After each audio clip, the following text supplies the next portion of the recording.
from the game last year. We were in green with Mercyhurst playing Canisius. Nordy gets a puck, as I said, trying to return it to the net. We have Cade Townend dot wide. He's a little bit in there in terms of the positioning, but again, I would argue if he was set up near side post, I'm not sure that we come up with possession of that puck. And as you can see, Cade makes a great read. Riley St. Ange pops out. We have 3 high. And right there, you get a decent, maybe not a grade A, but a B scoring chance from positioning on your offensive blue line. Okay, this is a clip from a couple years ago, prior to Woodcroft staff coming in that I had for a prior presentation. I thought it would be good on this one too. And you see the difference that you saw from Townend against Canisius, where this D is, as I mentioned, lined up in the weak side. And a lot of times when D get themselves into trouble, it's because they're afraid. Okay, they're just like everyone. We're all human. You don't want to be embarrassed. The D pull out because they're afraid they're going to get beat. And I think, again, I really believe in when you're strong side and you can come in, it makes it a lot easier to set your gap, to ride across. But you'll see this defenseman here from Vermont. He exits, and now right there you can see it's almost, they're in a hinge position, which is not what you want when you're absorbing a rush. Look at all that gap that he's given up to the offensive team with me. One thing we're going to get to later, we'll talk about the slide and squash, but again, now they've set their gap poorly, and Maine is able to enter easily into the zone. And now our goaltender has to make a save.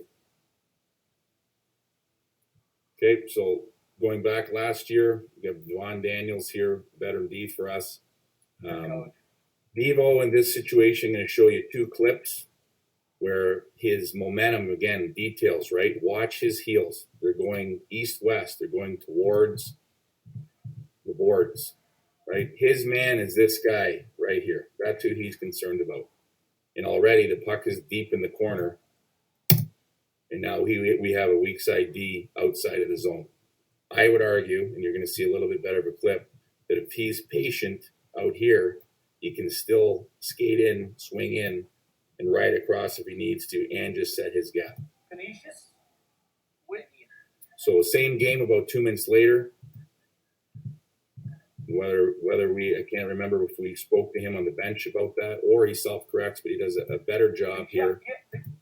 Even that little detail, as you see right there, he's crossing over, he's going in, his momentum is going in, stepping in versus back. And it's you'll see pretty good gap there in the neutral zone. All right, so another clip we have here, right? Canisius and White exiting the zone. We have a freshman D here that joined us at Christmas. So again, he's kind of proverbial drinking out of a water hose, getting acclimated. But you'll see a clip coming up. His first step is back. He's crossing over, right? His momentum is going away from the middle of the ice. The middle of the ice is the good ice. We want to protect that. If he takes those steps in and starts going forward, you're going to see in this clip it would end up a lot better.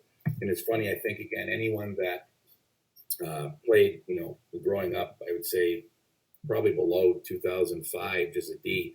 I remember being in practice and you do these one-on-one drills and the coaches would blast you, if you were skating backwards and pivoted before the red line. I personally believe that as a defenseman now, there's limited backward skating, but you don't even have to be a great backward skater. Of course, you do absorb rushes, but the more that you can attack forward and skate forward, which is our natural inclination as hockey players, whether you're a D or forward or goalie, you're always starting going forward.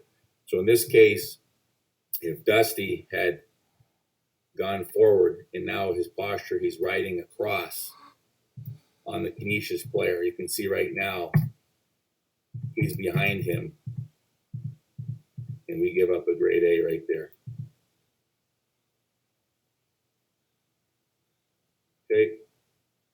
Here's a better example of right across, a little bit better video angle. So again, our D roughly set up dot wide. Okay, and now his first momentum is in. he's going to this forward right here, ironically for Mercyhurst, was at Niagara, doesn't see our defenseman at all right now.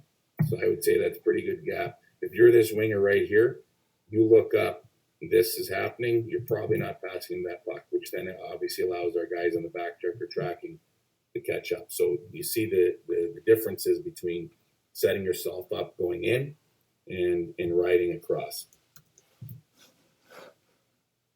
And again, really good gap. I don't know where